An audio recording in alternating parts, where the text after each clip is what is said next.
ختمی مرتبت نے تعارف کروایا اور کہا ہذہ فاطمہ، یہ فاطمہ، اور اب اسی انداز سے جناب خاتون جنت کہتی ہیں۔ اب آئیے ذرا میں جملوں کو پیش کرنا چاہتا ہوں، اگر تھوڑا سا فدق کی تاریخ کو پیش کر دوں آپ کے سامنے۔ جب صحیح بخاری کے الفاظ ہے کہ جب بی بی نے سنا نا کہ بی بی کے ملازموں کو، نوکروں کو وہاں سے ہٹا دیا گیا اور وہ سب کے سب واپس آئے، آ کے امیر المومنین سے کہا کہ یا علی ہمیں وہاں سے ہٹا دیا گیا، ہم واپس آ گئے۔ جناب خاتون جنت نے یہ سنے جملے اور ایک مرتبہ بنی ہاشم کی مسورات کو جمع کیا، کہا میں دربار میں جانا چاہتی ہوں اور میں مطالبہ کرنا چاہتی ہوں اپنے حق کا۔ اب عزیزان گرامی، بی بی نے برقع لیا، کہا کہ میرے بابا کی رضا لا دو۔ اپنے بابا کی رضا کو لیا، اپنے بابا کے امامے کو کھولا، سر پہ رکھا، اپنے بابا کا عصا لیا۔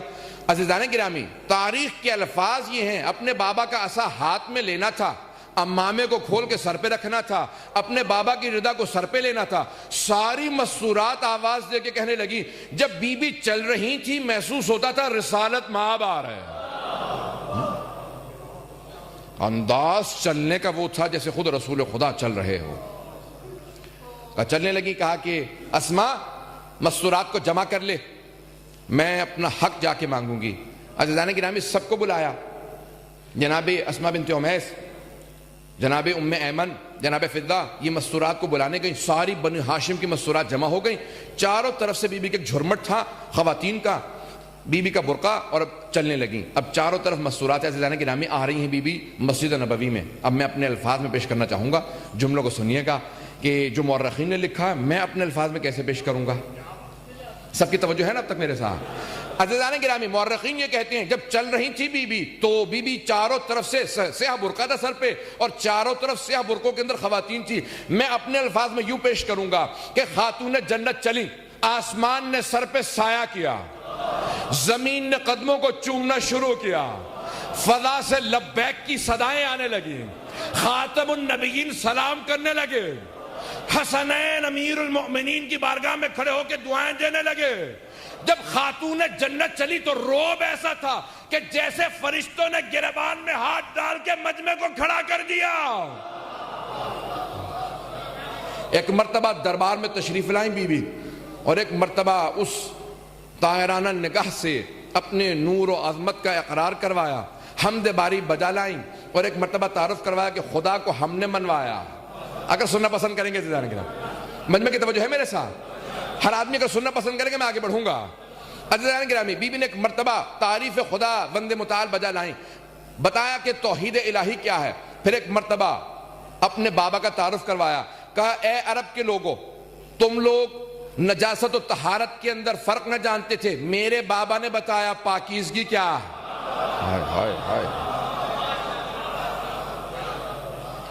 پھر جملہ کہتی ہیں، کہا کہ وہ جو گودالوں میں کھڑا پانی، گودال سمجھتے ہیں زمین میں گڑھے بن جاتے ہیں نا، اب تو سڑکیں بن گئی ہیں، اس زمانے میں سڑکیں نہیں تھیں، کہ وہ جو گودالوں میں کھڑا پانی زمین میں رک جایا کرتا تھا، تم اسی پانی کو پی لیا کرتے تھے۔ یہ خفت و ذلت کی علامت ہے۔ بی بی نے کہا تمہیں پتہ ہی نہیں تھا کہ پانی پاک کہاں سے نکالا جاتا، یہ میرے بابا کی عظمت تھی جنہوں نے تمہیں بتایا کہ پاک پانی کہاں سے آتا۔ عزیزان گرامی، کیا وہ میرے بابا تھے؟ جب چاروں طرف مکے میں عرب کے اندر ظلمت و تاریکی تھی، ایک مرتبہ محمد مصطفیٰ کا نور آیا اور انہوں نے پوری دنیا کو ہدایت دینا شروع کی، وحی الہی کو تم تک پہنچایا، کہ تم سے سوائے زحمتوں کے میرے بابا کو کچھ نہ ملا، لیکن آج میرے بابا آرام میں ہے۔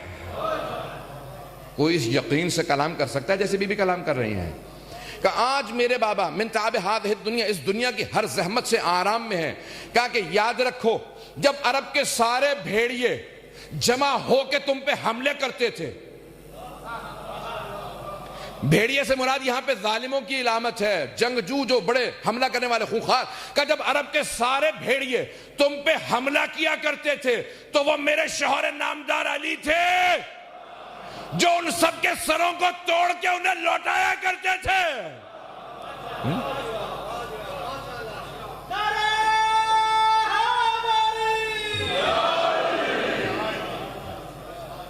اور میرے شوہر نامدار علی بن ابی طالب تھے جنہوں نے عرب کے بھیڑیوں کے سروں کو توڑا اور تم سب کو تمہاری حفاظت بھی کی, تم سب کو مقابلہ کرنا سکھایا. کہا کہ آج وہ علی جس نے تمہیں مقابلہ کرنا سکھایا اس کے مقابلے پہ آ گئے.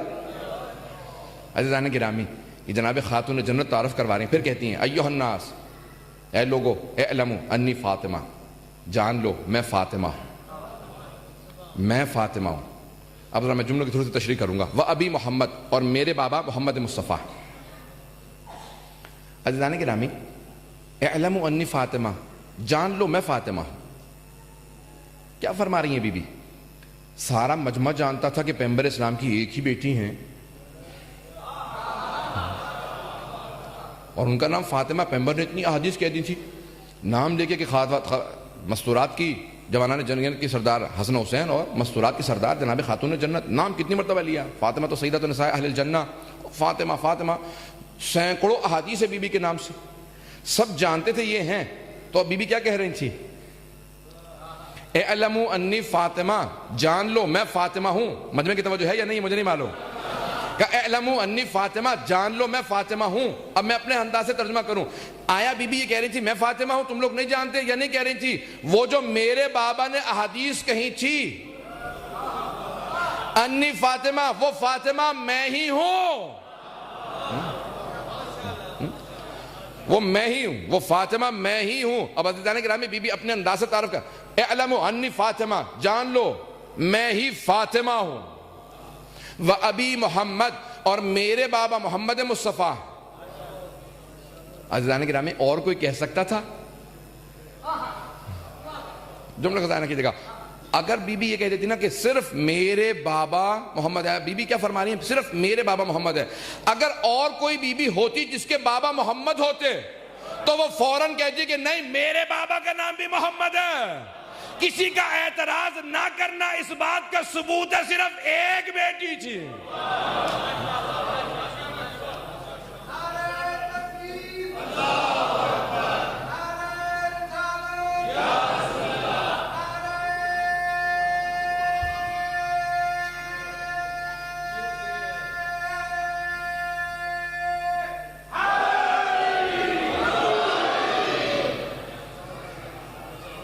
عزیزان گرامی میں تفصیل میں تو نہیں جانا چاہ رہا تھا, لیکن اگر کہیں گے تو میں فدق کی تھوڑا سا پیش کر دوں گا.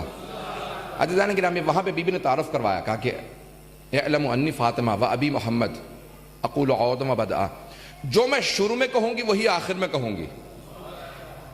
یعنی کیا مطلب؟ مفہوم یہ ہے کہ میرے اول کے قول میں اور آخر میں کبھی تضاد نہیں ہوگا, تناقض نہیں ہوگا, ٹکراؤ نہیں ہوگا, کنٹرڈکشن نہیں ہوگا. عزیزان گرامی قرآن میں آیت ہے, اللہ کہتا ہے اگر یہ قرآن اللہ کے علاوہ کسی اور کی طرف سے ہوتا لوجدوا فیہ اختلافا کثیرا, تو اسی قرآن میں تمہیں بے انتہا اختلاف نظر آتا. قرآن میں اختلاف نہ ہونا اس بات کی علامت ہے قرآن اللہ کا کلام ہے. اب بی بی فرماتی ہیں کہ میں بول رہی ہوں جو پہلے کہوں گی وہی آخر میں, کبھی تضاد نہیں ہوگا کیونکہ میں فاطمہ ہوں.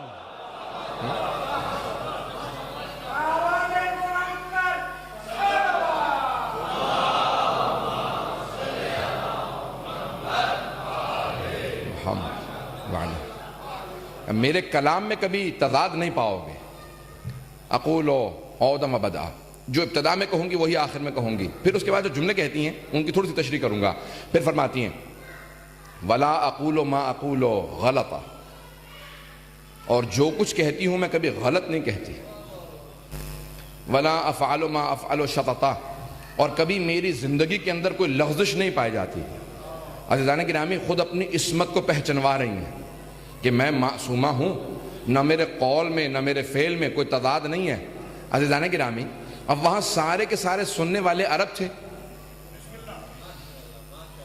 دیکھیں اب سب ہم ایک دوسرے کو جانتے ہیں. اگر مجھ میں اور آپ میں کوئی آدمی یہاں پہ عصمت کا دعویٰ کرے نا تو ساتھ والا بیٹھا ہوا اس کو کتنی غلطیاں گنوا دے گا کہ پچھلے ہفتے یہ ہوا, یہ لغزش ہوئی, یہ ہوا, یہ ہوا. عزیزان گرامی سننے والے سب عرب ہیں. سارے قرآن کے سننے کے عادی تھے, پیغمبر اسلام کے فرمان کے سننے کے عادی تھے, لیکن سب کا خاموش رہنا اس بات کی تائید تھا کہ یہ عصمت کبریٰ بول رہی ہے.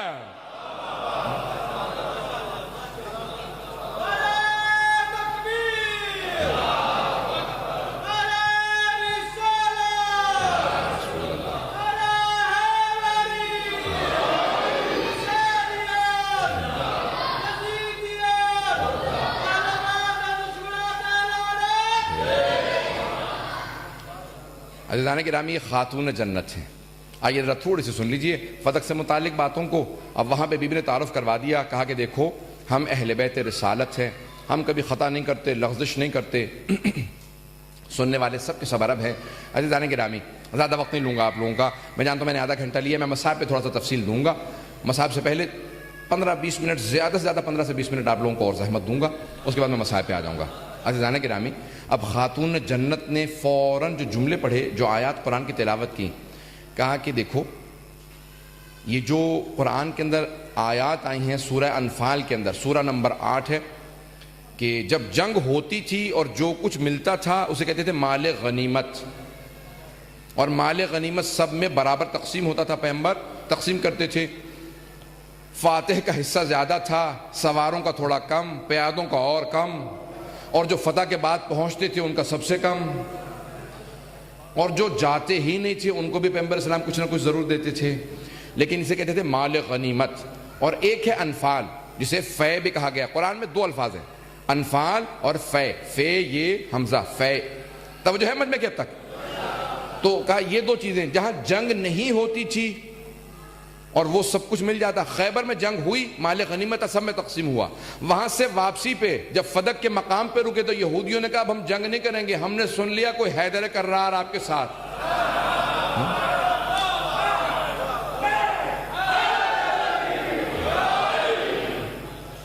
کوئی حیدر کرار ہے, ہم یہ سب کچھ جو کچھ ہے یہ آپ کے سرنڈر کرتے ہیں, آپ کی بارگاہ میں پیش کرتے ہیں.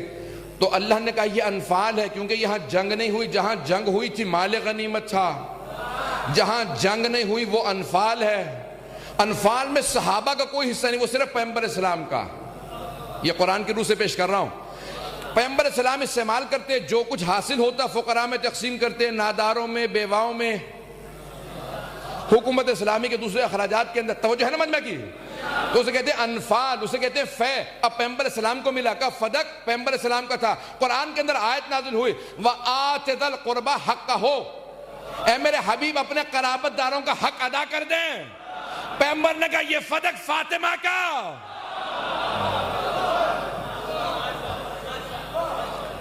بس یہ آیت نازل ہونی تھی, اب سب کو معلوم تھا. جیسی پیغمبر نے کہا کہ بھئی فاطمہ یہ فدق آپ کا, تو بی بی نے فوراً کہا جناب امیر سے کہ اے ابا الحسن میری طرف سے وہاں پہ کچھ ملازم نصب کر دیجئے. انگلش میں کہتے ہیں اپوائنٹ کرنا, کچھ نوکر خادم کام کرنے والے. اتنا بڑا باغ تھا, کئی ایکڑوں میں تھا. اس زمانے کے اندر اس سے پورا ریونیو جنریٹ ہوتا تھا, جنگوں کا سارا خرچہ وہیں سے آتا تھا. پتہ نہیں بات پہنچا پا رہا ہوں یا نہیں. تو معاملہ چھوٹا موٹا نہیں تھا. آج بھی باغ فدق اگر دیکھیں اس کی بہت بڑی جاگیر ہے.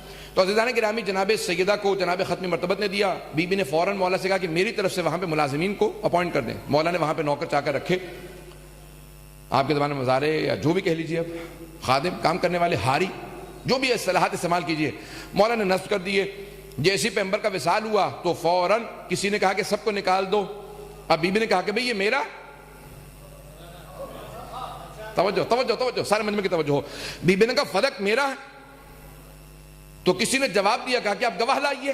بی بی نے کہا بھول گیا, قرآن کے اندر قاعدۃ الید ہے, پوری دنیا میں قانون ہے, برطانیہ کا بنا ہوا قانون, اور برطانیہ میں جس نے بنایا تھا اس نے اسلام سے لیا ہے. اسے کہتے ہیں قاعدۃ الید. ید کہتے ہیں ہاتھ کو, انگریزی میں کہتے ہیں لا آف پوزیشن, اردو میں کہتے ہیں جو چیز جس کے قبضے میں ہو اسی کی. توجہ توجہ توجہ, جو چیز جس کے قبضے میں اسی کی. یہ انگوٹھی میرے ہاتھ میں ہے, اگر کوئی آدمی کہے میری نہیں ہے اس کی ہے تو گواہ مجھے نہیں لانے, جو میرے خلاف دعویٰ کرے گا وہ گواہ لائے گا, وہ ثابت کرے گا اس کی ہے. بی بی نے کہا مجھ سے گواہ کیوں مانگتا ہے, تو گواہ لا.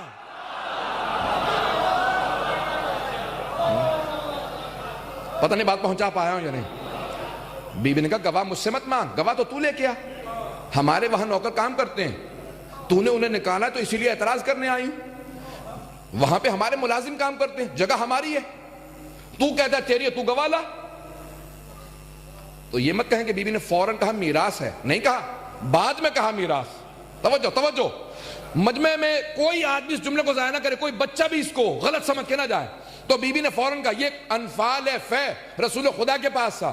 اپنی زندگی میں پیغمبر نے مجھے دے دیا، زندگی میں دے دیا، میراث تو وہ جو مرنے کے بعد ملے۔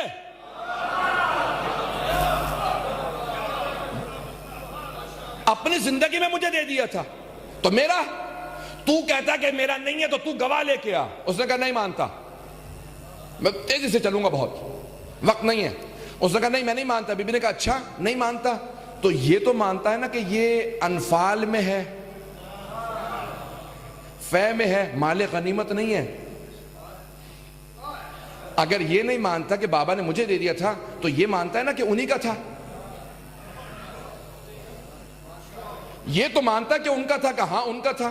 کہا اچھا پہلی بات انفال ہے، مجھے خود پیغمبر نے دیا۔ بی بی نے آیات پیش کی، وَآتَ ذَا الْقُرْبَى، سب آیات پڑھی، وقت نہیں میں تفسیر میں جا سکوں۔ بی بی نے کہا اپنی زندگی میں دے دیا۔ میں یہ کہتی ہوں کہ میرے پاس زندگی میں تھا، اللہ کے حکم پہ پیغمبر نے مجھے دیا، بابا نے مجھے دیا۔ اب اگر تو نہیں مانتا، تو کہتا کہ نہیں آپ کا نہیں تھا، پیغمبر ہی کا تھا، تو پھر دیکھ ان کی وارثہ میں ہوں، اگر ان کا تھا تو پھر یہ میراث ہے۔ بات سمجھ میں آئی ہے؟ اگر اپنی زندگی میں انہوں نے مجھے دے دیا تو میرا، تو گواہ لے کیا، اور اگر تو کہتا نہیں انہی کا تھا تو پھر بی بی کہتی ہے یہ میراث ہے، ان کے پاس تھا تو اب میں وارثہ ہوں۔ اگر کوئی اور وارث ہوتا تو کہتا میں بھی ہوں۔ کسی کا نہ بولنا، بس ایک ہی وارثہ تھی۔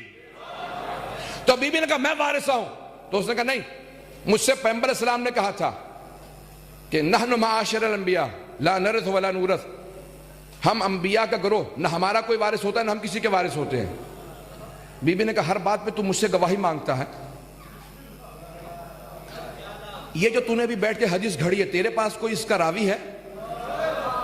تیرے پاس کوئی گواہ ہے، شاہد ہے، وٹنس ہے؟ توجہ ہے مجمع کی کہ تیرے پاس کوئی گواہ ہے؟ اس نے کہا نہیں، میں تنہائی میں تھا پیغمبر کے ساتھ، تو پیغمبر نے مجھ سے یہ حدیث کہی تھی۔ ایک مرتبہ کسی خاتون نے کہا بابا نہیں آپ اکیلے نہیں تھے، میں سن رہی تھی۔ اس نے کہا میں سن رہی تھی، پیغمبر نے آپ سے کہا تھا کہ ہم انبیاء کا کوئی وارث نہیں ہوتا، ہم کسی کے وارث نہیں ہوتے۔ اس بی بی کو یہ بھول گیا، جب باپ مرا اس نے کہا میری میراث میں میرے باپ کو دفنا دو۔ نہیں نہیں نہیں نہیں، کل جناب خاتون جنت کے خلاف کہا کہ ہمارا کوئی وارث نہیں ہوتا، جب کل باپ مرا کہ میری میراث میں دفنا دو۔ امام حسن مجتبیٰ کھڑے ہوئے، کہا تو نے میری ماں کے خلاف گواہی دی تھی کہ انبیاء کا کوئی وارث نہیں، جب بیٹی وارث نہیں تو بیوی کیسے وارث؟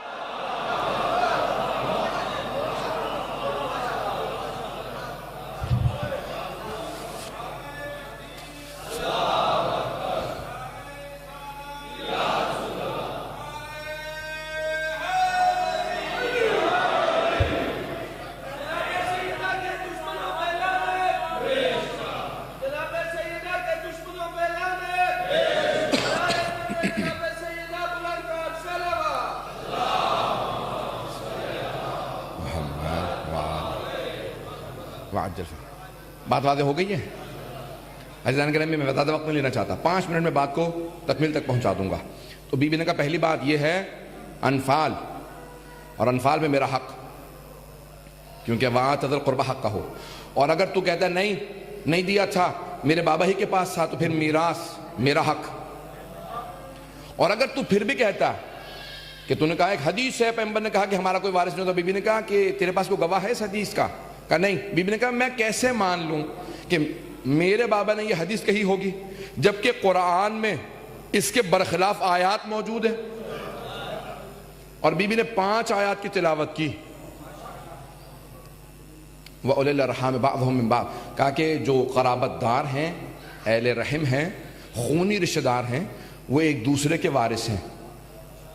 کہ قرآن کے اندر کہیں نہیں لکھا کہ انبیاء کے لیے یہ رشتہ استثناء ہے، انبیاء کسی کے وارث نہیں، ان کا کوئی وارث نہیں، کا قرآن میں مطلق ہے آیت، یعنی سب کا کوئی نہ کوئی وارث ہے، جس کا خونی رشتہ دار، کہ میں اپنے بابا کے خونی رشتہ دار۔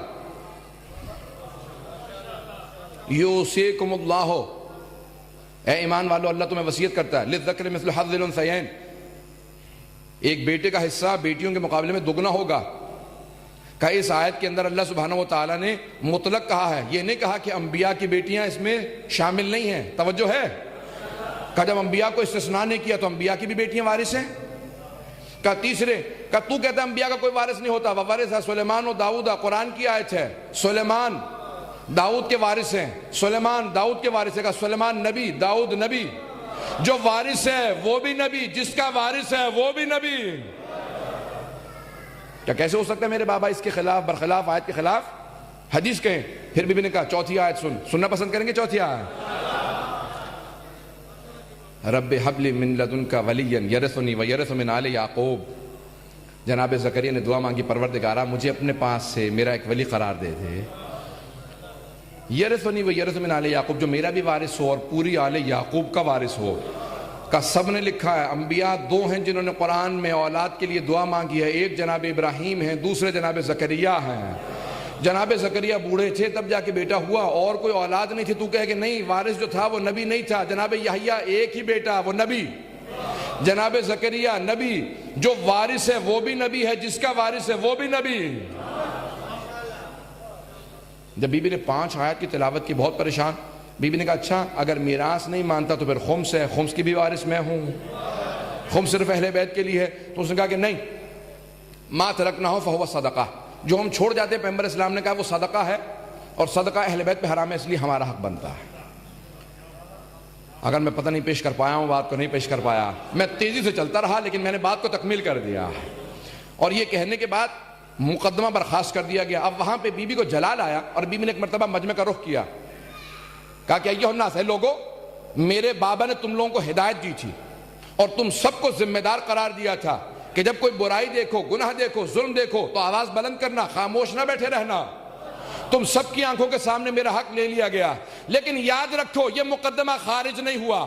روز قیامت میں خدا کی بارگاہ میں مقدمہ پیش کروں گے. والزعیم محمد، اور میرے بابا محمد مصطفیٰ مقدمہ لڑنے والے ہوں گے. علی گواہ ہوں گے، حسنین گواہ ہوں گے. میں دیکھوں گی کون میرا مقدمہ رد کرتا. بی بی کو بڑا صدمہ تھا اس بات کا. یہ بی بی کا مقدمہ